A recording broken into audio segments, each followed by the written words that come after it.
সুপ্রিয় শিক্ষার্থীবৃন্দ, আজকের রসায়ন ক্লাসে স্বাগত। আমরা রসায়ন প্রথম পত্রের চতুর্থ অধ্যায় রাসায়নিক পরিবর্তন এই অংশে ছিলাম। আমাদের আজকের আলোচ্য বিষয় ভর ক্রিয়ার সূত্র এবং ভর ক্রিয়ার সূত্র হতে কেসি ও কেপি রাশিমালা প্রতিপাদন। প্রথমে আমরা আলোচনা করব ভর ক্রিয়ার সূত্র। ভর ক্রিয়ার সূত্র বলতে আমরা বুঝি কোনো নির্দিষ্ট সময়ে নির্দিষ্ট তাপমাত্রায় কোনো বিক্রিয়ায় উপস্থিত বিক্রিয়ক বা বিক্রিয়ক সমূহের সক্রিয় ভরের সমানুপাতিক হচ্ছে বিক্রিয়ার হার। তাহলে এক কথায় আমরা বলবো কোনো নির্দিষ্ট তাপমাত্রায় এবং নির্দিষ্ট সময়ে কোনো রাসায়নিক বিক্রিয়ার হার সেই সময়ে উপস্থিত বিক্রিয়ক বা বিক্রিয়ক সমূহের সক্রিয় ভরের সমানুপাতিক। এটাই হচ্ছে ভর ক্রিয়ার সূত্র। এখানে সক্রিয় ভর বলতে মোলার গ্যাস ঘনমাত্রা, মোলার ঘনমাত্রা অথবা আংশিক চাপ বোঝানো হচ্ছে। যদি বিক্রিয়ক সমূহ কঠিন বা তরল অবস্থায় থাকে তাহলে ঘনমাত্রা, যদি গ্যাসীয় অবস্থায় থাকে তাহলে আংশিক চাপ। এবার আমরা একটা বিক্রিয়ার উদাহরণ দিয়ে দেখি। মনে করি একটা বিক্রিয়া এ,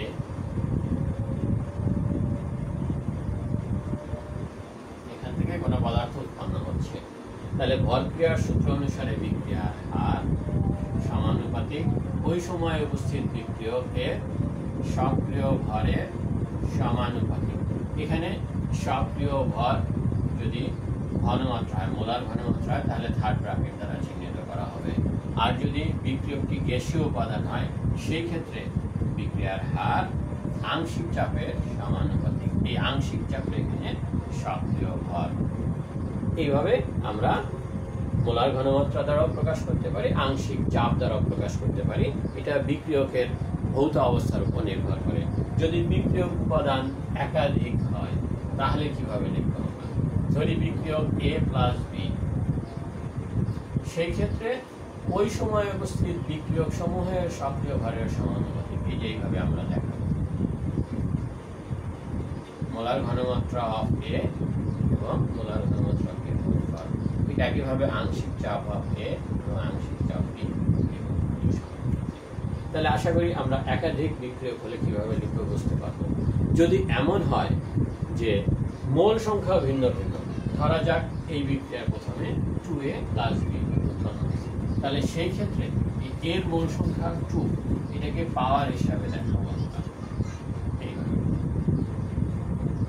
তাহলে এই বিক্রিয়ার ক্ষেত্রে ভর ক্রিয়ার সূত্র অনুসারে বিক্রিয়ার হার এইভাবে দেখাবো, এই মোল সংখ্যা পাওয়ার হিসাবে দেখাবো। যদি মনে করি বি এর মোল সংখ্যা 3 আছে তাহলে 3 দেখাবো। আশা করি তোমাদের বুঝতে সমস্যা নেই। এবার আমরা একটা উদাহরণ দিয়েই দেখি সরাসরি। আমাদের পরিচিত কিছু বিক্রিয়া দেখাই। প্রথমে নাইট্রোজেন, হাইড্রোজেন, অ্যামোনিয়ার বিক্রিয়াটাই দেখি আমরা, এটা তোমরা জানো।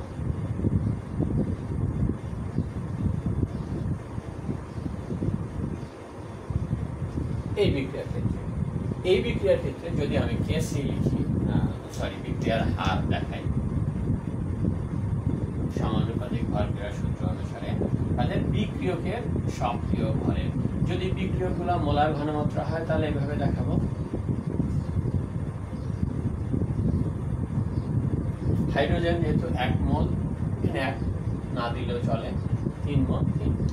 আংশিক চাপ, এই বিক্রিয়াটা গ্যাসীয় অবস্থায় থাকে, এই বিক্রিয়ার জন্য এই বিক্রিয়াটা গ্যাসীয় অবস্থায় থাকলে পরে আংশিক চাপ এইভাবে দেখানো হবে। Nitrogen into hydrogen. ঠিক এমনি ভাবে যদি আরেকটা বিক্রিয়া দেখে আমরা, হাইড্রোজেন এবং আয়োডিন, হাইড্রোজেন আয়োডাইডের বিক্রিয়াটা, তাহলে তোমাদের ক্লিয়ার হয়ে যাবে যে কিভাবে আমরা ভর ক্রিয়ার সূত্র, বিক্রিয়া থেকে ভর ক্রিয়ার সূত্র অনুসারে বিক্রিয়ার হার বের করব। হাইড্রোজেন আয়োডিন, হাইড্রোজেন আয়োডাইড 2 মোল। তাহলে এই ক্ষেত্রে বিক্রিয়ার হার সমানুপাতিক। যদি মোলার ঘনমাত্রায় দেখাই তাহলে এইভাবে দেখাবো, আর যদি আংশিক চাপে দেখাই তাহলে এইভাবে দেখাবো। আমি আবার বলছি, একটা রাসায়নিক বিক্রিয়ার হার সেই সময়ে উপস্থিত বিক্রিয়ক বা বিক্রিয়ক সমূহের সক্রিয় ভরের সমানুপাতিক। তাহলে এটা একটা রাসায়নিক বিক্রিয়া, একটা নির্দিষ্ট তাপমাত্রায় এই বিক্রিয়ার হার ওই সময়ে উপস্থিত বিক্রিয়ক হাইড্রোজেন এবং আয়োডিন এর মোলার ঘনমাত্রার সমানুপাতিক অথবা আংশিক চাপের গুণফলের সমানুপাতিক। আশা করি বুঝতে পেরেছ। এবার আমরা কেসি কেপি এদিকে যাব। এটার জন্য আমাদের একটা উভমুখী বিক্রিয়া প্রয়োজন। মনে করি আমাদের একটা বিক্রিয়া আমল A plus B C plus D. তাহলে এখানে উভমুখী বিক্রিয়া বলতে একটা সম্মুখ বিক্রিয়া আছে, যেটাকে আমরা ফরওয়ার্ড রিয়াকশন বলতেছি। এ প্লাস বি বিক্রিয়া করে সি এবং ডি উৎপন্ন হচ্ছে। সম্মুখ বিক্রিয়ার ক্ষেত্রে এ এবং বি হচ্ছে বিক্রিয়ক, সি এবং ডি হচ্ছে উৎপাদ। পশ্চাৎ বিক্রিয়ার ক্ষেত্রে সি এবং ডি বিক্রিয়া করে এ এবং বিতে ফিরে এসেছে। তাহলে পশ্চাৎ বিক্রিয়ার ক্ষেত্রে বিক্রিয়ক সি এবং ডি। তাহলে এবার আমরা ভর ক্রিয়ার সূত্র অনুসারে সম্মুখ বিক্রিয়া আর এফ সমানুপাতিকার বিক্রিয়ক, সম্মুখ বিক্রিয়ার বিক্রিয়ক এ এবং বি। তাহলে এটাকে যদি আমরা সমানুপাতিক ধ্রুবক দিয়ে বের করে নেই, আশা করি বুঝতে পেরেছ। এখন যদি পশ্চাৎ বিক্রিয়ার ক্ষেত্রে বের করি আর বি সমানুপাতিক, পশ্চাৎ বিক্রিয়ার ক্ষেত্রে ওই সময় উপস্থিত বিক্রিয়ক সি এবং ডি এর সক্রিয় ভারের সমানুপাতিক। তাহলে সি ইন্টু ডি। তাহলে সেই ক্ষেত্রে আর বি সমানুপাতিক ধ্রুবক উঠে দিলে কে টু সি ইন্টু ডি। তাহলে আমরা সম্মুখ বিক্রিয়ার হার এবং পশ্চাৎ বিক্রিয়ার হার বের করলাম। আমরা আমাদের সুবিধার্থে কিছু জিনিস মুছে দিই।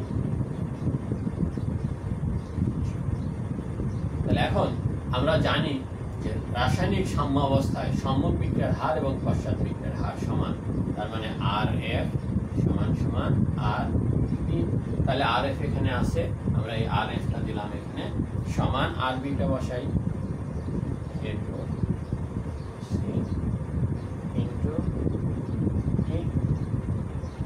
তাহলে এখন আমরা কে গুলাকে এক পাশে করি, সমানুপাতিক ধ্রুবক যেগুলো,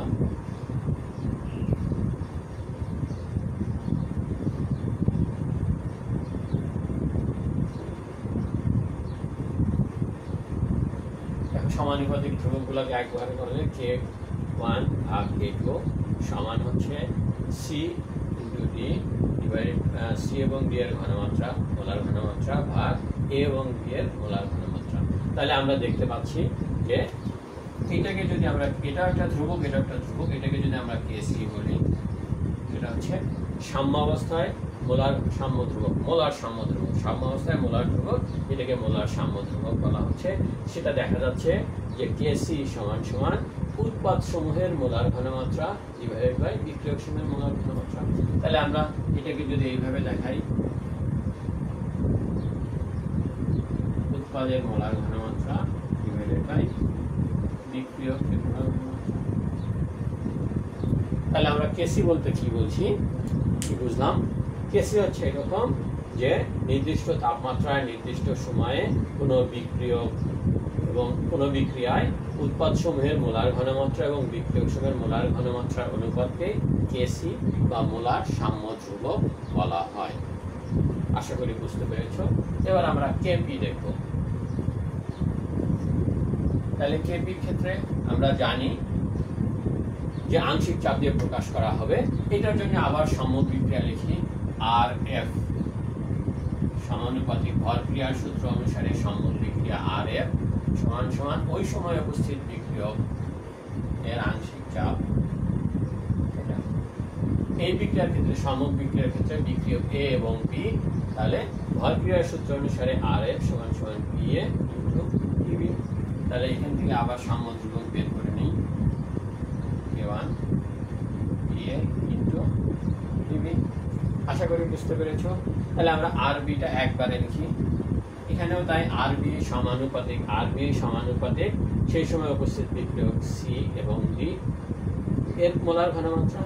তাহলে এখানে আর বি সমান সমান ধ্রুবক কে টু,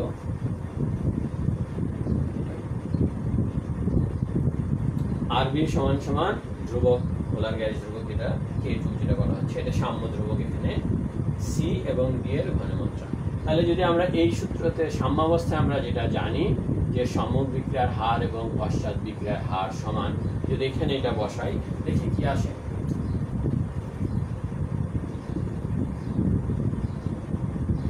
RF সমান হচ্ছে K1 PA into PB, RB সমান K2, এটা ভুল হয়ে গেছে, আমরা এটা ঠিক করে নিই। K2 সমান হচ্ছে AC ইন্টু PD। তাহলে PC আংশিক চাপ PD। দেখো এখানে আমরা ভুলে লিখেছিলাম মোলার ঘনমাত্রা, আসলে এটা আংশিক চাপ হবে। তাহলে ব্যাকওয়ার্ড রিঅ্যাকশনের ক্ষেত্রে পশ্চাৎ বিক্রিয়ার ক্ষেত্রে RB সমান K2, PC আংশিক চাপ হবে C এবং আংশিক চাপ D।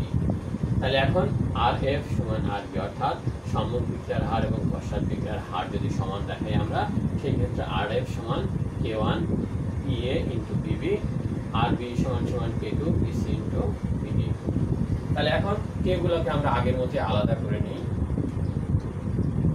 K1 আর K2 সমান হচ্ছে PC PD PA।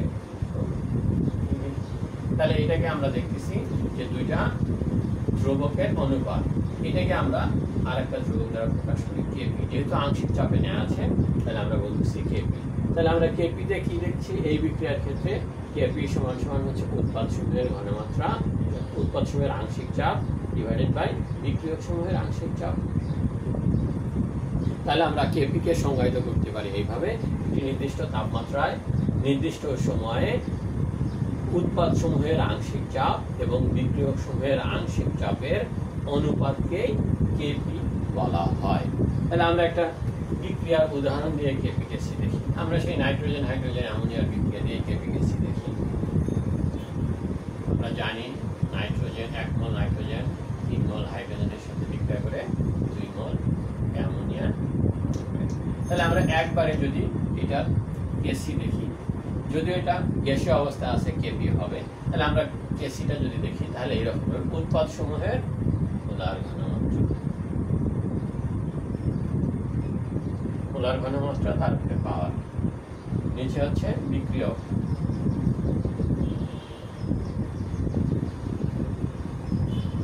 আশা করি বুঝতে পেরেছো কিভাবে KC বের করা হয়। এখন যদি আমরা KP বের করি, এই বিক্রিয়ার জন্য KP হবে গ্যাসীয় অবস্থায় আছে, সেই ক্ষেত্রে হবে হচ্ছে উৎপাদের আংশিক চাপ তার পাওয়ার, তার মোল সংখ্যা 2 ডিভাইড বাই বিক্রিয়কের আংশিক চাপ এর অনুপাত। তাহলে এটা KC, এটা KP। তাহলে আমরা KC এবং KP কিভাবে বের করতে হয় আমরা দেখলাম। আশা করি তোমরা সবাই বুঝতে পেরেছো।